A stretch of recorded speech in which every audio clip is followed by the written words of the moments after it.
Hello, Pansy Division fans. This is John Hi, Ginoli, and I'm Chris Freeman.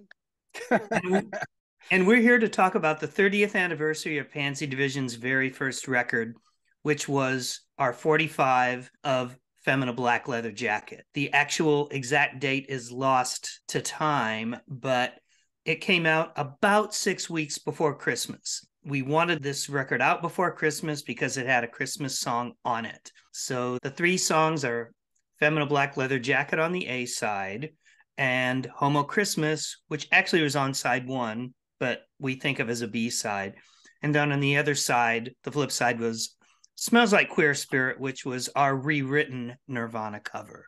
We were chomping at the bit to get a record out because it just seemed like the time was really right for something like us to come along. So much so that we thought, oh, we're not the only person who have this idea. So we really wanted to get it rolling. So we had our single come out before Christmas, and then the album, Undressed, came out in March. At the time, we kind of had, I wouldn't call it really a bidding war, but we had two of what would be the biggest independent labels at the time open to putting out records by us. And Yes. and I think the thing that really grabbed me about that was both of us were well over 30 Mm-hmm. and openly gay. So this became, as you said at the time, it was political with a small p. Yeah. Nothing had ever been done like this before. And having two labels open to putting out a record by two guys that were over 30 and openly gay was just no. The other label was Alternative Tentacles, which is our label now. But one of my questions at the time was when we wanted to do this single was, can you put out a record this year? And AT said no, and Lookout said yes. And that helped break the logjam because we weren't sure who to sign with. And being on Lookout turned out to be an incredible boon in a way that we could never know because in advance because of the Green Day connection, who we didn't know, but because we were on that label, they heard us and eventually took us out on tour. But that's another anniversary to celebrate, not today's. But we were going to do the single first, then the album. And I was working for Rough Trade Distribution in San Francisco. And I saw that their current releases were like, the number was like Lookout 58, Lookout 60. And I thought, is it possible to get Lookout number 69 for our first record? And we got it. It was coming up. So that was the number assigned to our record. And then on the other side is a pansy, actually. A So pansy. very, Yes. it's very nice. I was working at Wells Fargo at the time, if you remember, and a friend of mine that worked with us, Robin Dick, she was the one who did the artwork, and then she continued to do our artwork for a couple more records. But she designed this logo, and I told her do something that's sort of like that Van Halen logo. And then the cover itself was, I think this photo was taken. It was taken by Michelle Hunold, who is somebody who Oh worked at yeah, there it is. Mortem. I want to say the photo was taken at the Chameleon Oh, it on could be. Yeah, you could Valencia, be right about that. where we played a lot of our earliest shows. So, but that's our friend Alex, who is on the cover, who kind of looks like me, but cuter. So I like people thinking it was me. Um, so before Chris was even in Pansy Division, and I just had this idea and was playing solo and calling it Pansy Division, me and an electric guitar. I had people volunteering to go-go dance. So what you saw on that first single is a picture of our go-go dancers in action. And the idea in choosing this particular photo was a direct ripoff of Sub Pop. Yeah, Uh, absolutely. It was what things looked like then. And we had a picture that looked like that. And we said, that's got to be it. it's got to be it. The back is actually John's guitar, but I think he added some additional stickers to it. Fight homophobia, promote homosexuality, closets are for clothes, queerify America. These are all stickers that I got being involved with ACT UP and Queer Nation. Back then was the era of having a black leather jacket and putting stickers on your jacket until they got all worn and fell off or parts of them fell off. So that was something else that was reflective of what was happening at that time. And also, this cover is one piece of paper. It's not glued. What No. Lookout Records used to do, and a lot of indie labels at that time did, was cheaper to just get the sleeves printed and folded.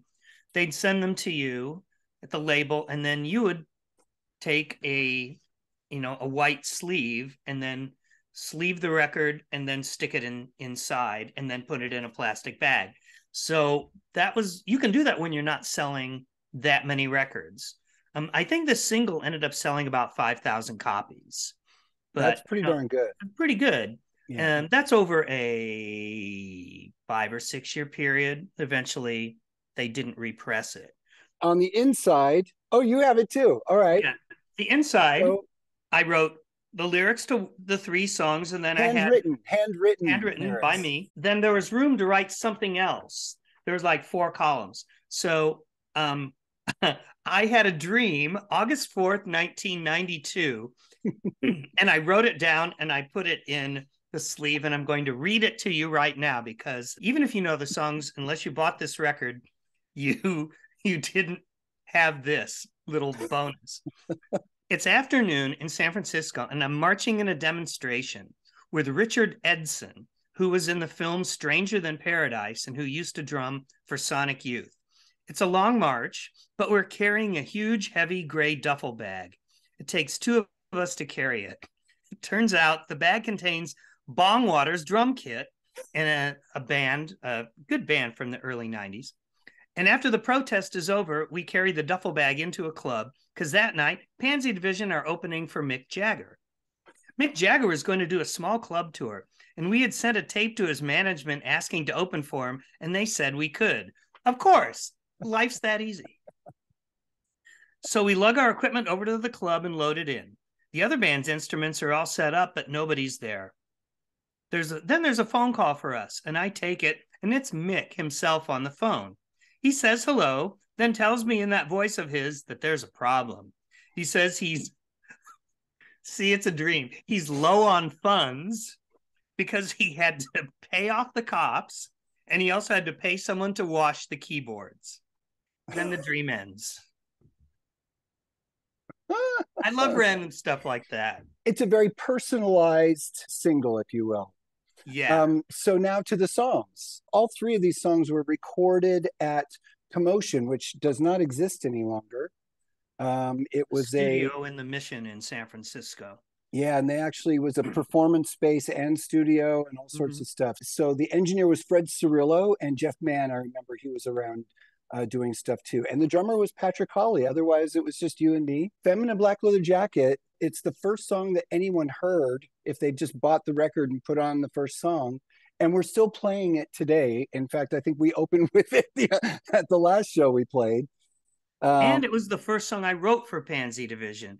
And it still might be the best song I wrote for Pansy Division. It's all been downhill since then. So, but Speak for yourself. It was the purest distillation of what I wanted when I thought of forming a gay band. It's like, what do I want to sing about? I want to sing about what I desire.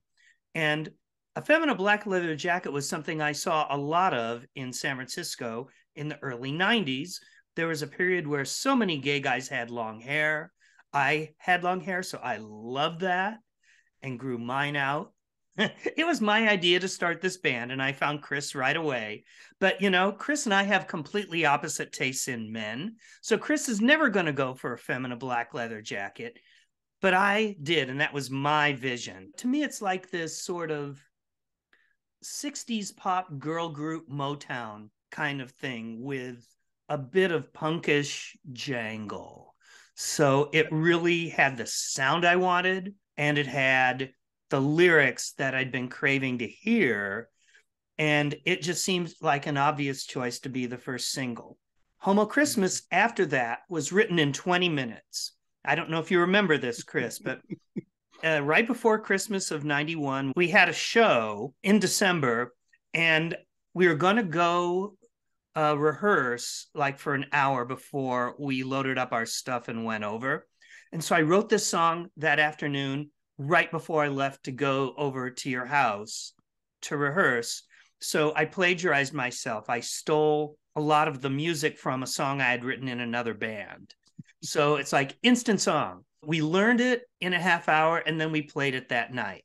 I do So remember that. Yeah. written that day, played that night. Yep. That's how things could go back then. Back then. But Homo Christmas is one of our most played songs because it's a Christmas song. So you'll be hearing it soon, and given that it's in middle of November. it's on a compilation with some other very famous people like the Ramones. It was called Punk Rock Christmas, but it's out of print now. Yeah. But yeah, we got to be on there with some really good bands. The flip side is Smells Like Queer Spirit. And we have to explain this song. And when you have to explain a song, then it's probably not a good thing. But which is why we don't play it anymore. yeah, we have not played it since 1994.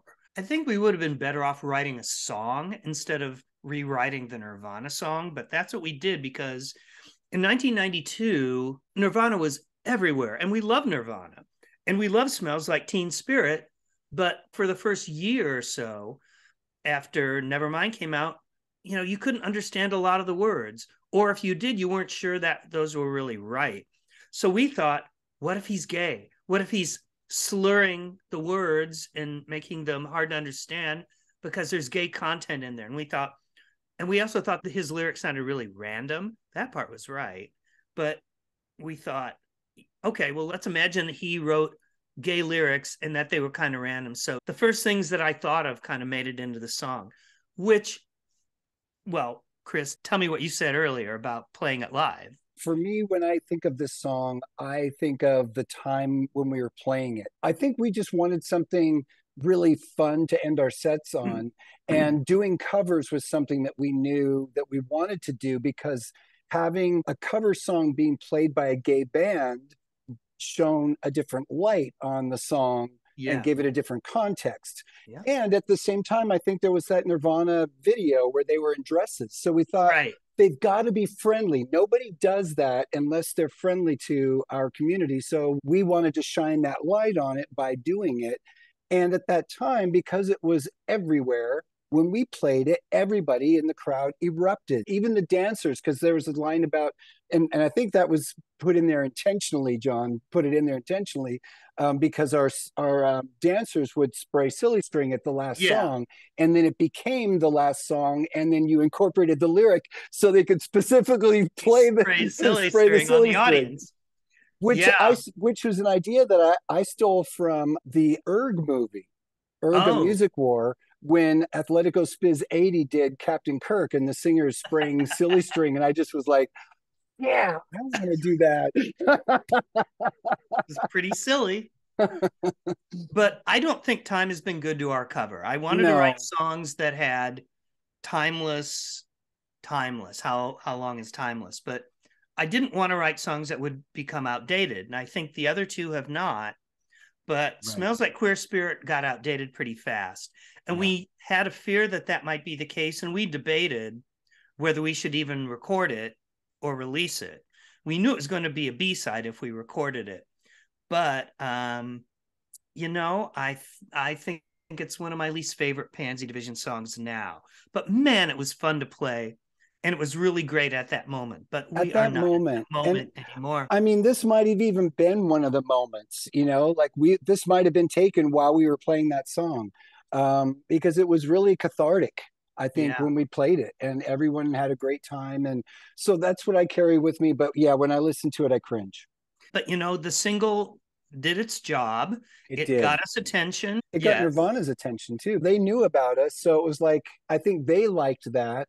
Yeah. And they turned around and put out Incesticide. And in there, they said, if you're homophobic and they listed a bunch of racists and said, please don't buy our records. And we were like, hallelujah. Finally, somebody has said something. We were really excited. It was a really hopeful time. I mean, like you mentioned, Clinton at that time, Clinton got elected. There was a lot of hope going on at that point, that things would get better. This was our first step, and we thought it went really well. Yes. And then the album Undressed came out in March of 93, and that 30th anniversary is coming up very soon, and we'll have another one of these. More to come. All right. Thank Well, you for paying thanks for attention. watching. Okay, bye bye. Bye.